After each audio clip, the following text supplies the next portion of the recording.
কুমিল্লার গৌরীপুরে আমি একটা মসজিদ করতেছি। এই মসজিদের মোটামুটি ফ্লোর ঢালা হয়ে গেছে। ঠিক আছে, ফ্লোর ঢালা হয়েছে, এখন সিঁড়ি করতেছি। সিঁড়ির জন্য এটা মোটামুটি রড বাঁধার কাজ শেষ হয়েছে, এখন সিঁড়িটা ঢালাই হবে আর কি। তো ঢালাই হওয়ার আগে একটু ভালো করে চেক করে নিচ্ছি যে আসলে মিস্ত্রি রড ঠিক মতো বাঁধাই করছে কিনা। তো দেখা যাচ্ছে যে মোটামুটি রডটা ভালোই বাঁধাই করেছে আর কি, মোটামুটি ভালোই বাঁধাই করেছে। তো আমি কোনো জায়গায় কোনো গ্যাপ পাইনি।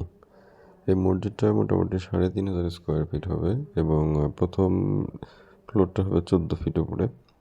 14 ফিট হাইট হচ্ছে আর কি মসজিদের ফার্স্ট ফ্লোরটা। এই জন্য সিঁড়িটাও মোটামুটি বড়ই করা হয়েছে আর কি।